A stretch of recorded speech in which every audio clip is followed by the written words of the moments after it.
현재 파리올림픽 분위기가 무르익으면서 국가별로 다양한 질투와 시샘이 오고 가고 있습니다. 그런데 이번 올림픽에서 한국에서 등장한 역할이 매우 크다는 소식이 들려오자 주변국이 반발하는데요. 왜 그런 상황이 벌어지고 있는지 궁금합니다. 우선 이번 올림픽 때 아닌 한국에 대한 경계와 돌발 행동을 보이는 국가들이 있다고 전해지는데요. 일단 인도의 경우 양궁 대표팀 감독이었던 백운기 인도 대표 감독이 경질 통보를 받았습니다. 인도 매체인 인도 익스프레스에 따르면 백운기 감독은 인도 감독을 맡을 필요가 없다라는 통보를 받았고, 인도 협회인 IOA는 양궁 대표팀 코치진에 배치되었던 AD 카드가 4장뿐인데 파리에 코치 5명이 가게 되었다면서 할 수 없이 백 감독을 현장 코치진에서 제외하는 결정을 내렸다는 것입니다. 그런데 알고 보니 현장 코치진이라고 포함된 사람은 물리치료사이며 협회장과 친분이 두텁다고 합니다.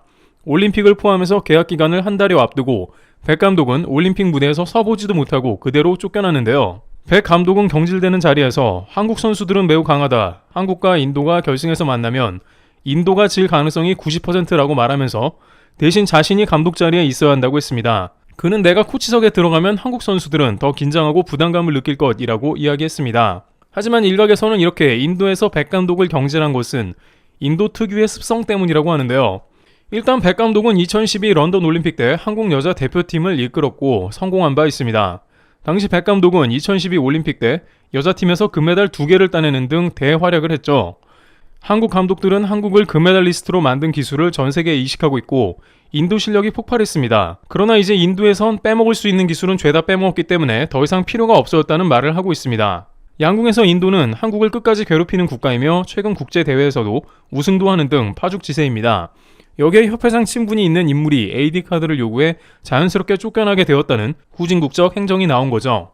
많은 네티즌들은 인도를 경험하다 보면 중국은 양반이라며 앞으로 스포츠를 비롯해 다양한 분야에서 신중해야 하며 무분별한 기술 이식은 스포츠를 비롯해 그 어느 것이라도 함부로 전수해서는 안 된다는 의견이 나왔습니다. 최근 축구 분야에서도 인도 국가대표로 박항서 감독을 추대하자는 의견이 인도에서 나왔습니다만, 인도는 베트남보다 훨씬 박 감독을 괴롭게 할 수 있다며 인도 자체에 대한 불신이 크게 싹트게 되었습니다. 인도에서는 별일 아니라고 치부할 수 있지만 이런 일로 국가적 신뢰를 잃게 된 것은 손해가 아닐 수가 없죠. 그런데 여기서 일본과 중국은 한국의 영향력 때문에 다시 한번 크게 질투와 비판을 가하고 있는 모습인데요. 일단 팀 코리아에서 한국 선수단을 위해서 도시락을 싸왔다는 소식에 부러움과 질투를 선사하고 있는데요. 지난 도쿄올림픽 때 도시락을 싸온 선수단을 보고 비판했던 일본에서는 이번도 도시락이다 라며 파리올림픽 식당은 미슐랭 셰프가 식단을 제공하는데 굳이 한국은 또 도시락을 싸왔다는 취지로 말합니다. 그러나 한국 입장에서는 선수들이 최선을 다할 수 있도록 맞춤 식단을 제공하고 있으며 프랑스 선수촌 식당을 이용해도 무방한데 주변국에선 이러한 한국 모습이 튀는 행동이라 말하는 것이죠. 그런데 결정적으로 주변국에서는 한국의 영향력을 확인하면서 질색하는 모습이 나오는데요. 왜냐하면 한국에서 나온 스폰서 제품이 사상 최초로 올림픽의 금기를 깨면서 나온 논란이 되겠는데요. 올림픽 소식통에 따르면 삼성전자는 Z 플립 6를 전세계 출전 선수단에게 지급한다고 발표했습니다. 물론 이렇게 올림픽 때 삼성이 핸드폰을 공짜로 선수단에게 보급한 것은 처음이 아닌 일인데요. 그런데 문제는 삼성의 강력한 협찬으로 인해서 올림픽의 금기가 깨졌다는 말이 나온 것입니다. 삼성은 이번 올림픽 스폰서 중에 5손가락 안에 들 정도로 스폰서 금액이 크다는 소문이 있는데, 바로 삼성폰을 지급하면 선수들은 시상식 때 셀프로 폰을 들고 자신과 주변을 촬영할 수 있습니다. 원래 올림픽 시상식에 오를 때는 절대 핸드폰을 가지고 올라갈 수 없게 되어 있는 게 올림픽 역사였는데, 삼성은 한국 핸드폰의 대대적인 홍보를 위해서 이런 일을 했으며 올림픽 조직위가 이를 승인했습니다. 이는 빅토리 셀피 프로그램으로 시상대의 선수들은 평생 금메달의 영광을 폰으로 간직하게 되었습니다. 그들은 Z 플립 6를 들고 시상대에서 스스로를 촬영하는 모습을 보이게 되며 이는 전 세계 방송을 타게 됩니다. 또한 선수단은 삼성 핸드폰을 쓰게 되면 여러가지 파리에 체류하는 동안 혜택이 있다고 하는데요. 폰에 내장된 교통카드를 통해서 프랑스 내의 대중교통이 무제한으로 공짜 이용 가능하게 되며 선수촌 내에 코카콜라 자판기를 무료로 뽑을 수 있는 기능도 탑재되어 애초에 삼성폰을 쓰는 게 좋습니다. 스포츠계에서는 이번에 한국의 삼성 핸드폰의 마케팅 효과가 대단할 것으로 예측하고 있는데요. 애플과 전세계 선두를 다투는 삼성은 가장 중요한 하계올림픽 때 제대로 파트너 제도를 활용하고 있습니다. 그런데 문제는 이러다 보니 IT 강국들 혹은 주변국인 중국과 일본에서 반발이 일어나는 모습인데요. 안 그래도 일본에서는 이번 올림픽에 다양한 한국의 모습을 보고 한국 정부의 국책사업이라며 비판했고, 삼성이 핸드폰을 나눠주니 BTS진이 성화 릴레이를 진행했다며 네티즌들이 비판하기도 했습니다. 또한 일본에서는 일본은 아이폰이 기본인데 굳이 불편하게 선수들이 시상대에서 갤럭시를 써야 하나라며 일본은 이번 올림픽에 금메달 20개가 목표인데 20번이나 한국 폰을 봐야 한다라고 볼멘 소리가 나옵니다. 여기에 파리 생강에서 열리는 요트 경기 생중계가 갤럭시 S24 울트라로 중계된다는 사실이 알려지며 올림픽 중계 퀄리티가 고작 한국의 핸드폰이냐라면서 질투 어린 불만이 쏟아져 나오고 있습니다. 그런데 중국에서는 이에 대해서 더욱 큰 불만을 표시하면서 황당하다는 반응을 보이는데요. 중국 네티즌들은 한국 폰은 15억 중국 시장에서 1%도 안 팔리는 폰이다 라고 비판하면서 중국은 올림픽 스폰서도 많이 하고 화웨이, 비보와 같은 폰은 월드컵 스폰서도 진행한 적이 있다며 오히려 중국의 폰으로 시상식 프로그램을 진행해야지 삼성폰은 부적절하다는 반응을 보이고 있습니다. 시상대에 중국 선수들이 많이 올라갈 텐데 이건 말이 안 된다라며 발작하고 있는데요.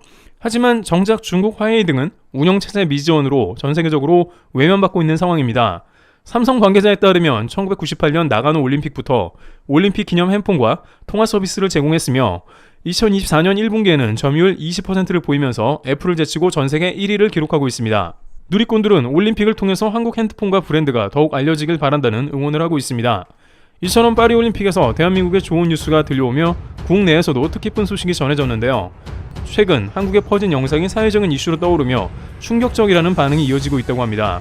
청테이프와 나무로 이어진 벽과 문, 언제 내려앉아도 이상하지 않을 천장, 구멍난 벽과 시멘트 벽돌 옆에 놓인 간이 침대, 사람이 살 수 있을 거란 믿기지 않는 이곳에 한국 역사상 가장 치열했던 전투로 꼽히는 한국전 백마고지 전투에서 활약한 참전 용사가 거주하고 있다는 소식이었습니다. 조국을 위해 한국전에 참전하여 생사의 갈림길을 수없이 넘나들며 싸웠지만 그에게 돌아온 건 단 하나, 바로 가난이었는데요. 심지어 평생을 함께 해온 아내가 폐가 굳어지는 병에 걸려 시한부 판정을 받으며 그의 삶을 지독히도 힘들고 괴로웠다 전해집니다. 그럼에도 한국전 참전을 결코 후회하지 않는다는 듯 집에는 표창장과 태극기가 걸려있는 모습이 보는 이에겐 더 처참하게 느껴졌는데요. 그런데 얼마 후 그의 삶을 알게 된 한국인들이 평생 가장 듣고 싶었던 한마디와 함께 당장의 지원을 결정하며 나타납니다. 한국을 지켜주셔서 감사합니다. 이들은 수십 년 동안 무더운 여름을 버텨냈을 그에게 에어컨을 비롯한 세탁기, 전자레인지, 밥솥 등 일상생활에 필요한 모든 가전제품을 비롯해 이로 인해 발생할 전기세 일부 등 아낌없이 지원할 것임을 밝혔습니다. 이 한국인이 소속된 기업 인프레시, 이곳은 지금 이 순간에도 판잣집에 사는 태국 참전용사를 위해 태국행을 결정하며 참전용사와 만남을 진행 중인 이곳은 해외를 비롯해 국내 참전용사 후원을 위해서라면 그곳이 수십 시간이 걸리는 곳이라도 찾아가 자신들이 늦었다며 지원을 하고 있습니다. 국내 참전용사 식사 제공, 생활비 선불카드 지원, 에티오피아 안질환 대규모 수술 지원, 전쟁 중 다리를 잃은 필리핀 참전용사를 위한 물품 지원, 콜롬비아 참전용사 후원금 전달 등 이들은 그들의 피땀 청춘 위에 살고 있는 우리가 나설 때라며 끝이 없는 행보를 이어가고 있으며 이에 외신을 비롯한 해외 네티즌들은 한국이란 국가에까지 감동하고 있습니다. 심지어 기업명으로 후원을 하는 것이 아닌 여기 보이는 한국인들의 이름을 전달하며 저희가 한 일이 아닙니다. 많은 한국인들이 함께했습니다. 라며 국가를 대신해 한국인으로서 보답하는 것임을 전하고 있는데요. 그리고 많은 한국인들이 이 기업을 중심으로 모여 있습니다. 인프레시는 최근 현세대를 살아가는 한국인들이 함께할 수 있는 후원 창구를 열었습니다. 영원히 펄럭이는 태극기를 담은 이 볼케카 티셔츠는 참전 용사들의 헌신과 노고를 잊지 않겠다는 다짐을 보여주고 있습니다. 그리고 일상 속에서도 착용한 가능한 이 굿즈들을 통해 수많은 한국인들이 동참하며 그 명단이 날이 갈수록 길어지고 있습니다. 또한 그 마음이 많아질수록 한국, 태국, 필리핀, 에티오피아, 콜롬비아까지 각국의 참전 용사가 도움을 받고 있으며 앞으로 참전국 16개국을 통해 더 많은 참전 용사들이 도움을 받을 계획입니다. 정말 믿을 수 없는 행보를 보이고 있는 기업입니다. 저 또한 한국인으로서 동참하였으며 영상을 통해 평소 참전 용사분들을 돕고 싶었던 분들이 있으시다면 많은 동참 부탁드리겠습니다. 후원 굿즈의 구매처는 고정 댓글에 남겨두겠습니다. 여러분들의 동참이 큰 힘이 될 것입니다. 트래블튜브였습니다. 감사합니다.